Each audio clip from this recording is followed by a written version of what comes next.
পাক বললেন, এই জিহাদের ময়দানে সেনাপতির দায়িত্ব পালন করবে আমার পালক পুত্র যায়েদ।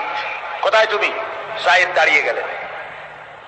2 নম্বরে এই জিহাদের সেনাপতির দায়িত্ব পালন করবে আমার চাচাতো ভাই জাফর বিন আবি তালেব।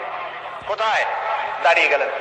3 নম্বরে দায়িত্ব পালন করবে আমার সাহাবী আব্দুল্লাহ বিন রাওয়াহা। কোথায় তুমি? তিনিও দাঁড়িয়ে গেলেন। রাসূল তাদেরকে বললেন যে তোমরা চলে যাও, তোমাদের ঘরে গিয়ে বিবি বাল বাচ্চা মা বাপের কাছ থেকে সালাম করে আসো। আমার বন্ধুগণ, জিহাদের ময়দানে সেনাপতি কয়জন লাগে? হুজুর বললেন কয়জনের কথা? 3 জনের কথা। তার মানে হলো কারো বুঝতে কোনো কষ্ট হইল না, এই জিহাদের ময়দানে 3 জনের নাম যে নবীজি ঘোষণা করেছেন, এর ভিতর থেকে একজনও ফিরে আসবে না। বোঝা হয়ে গিয়েছে।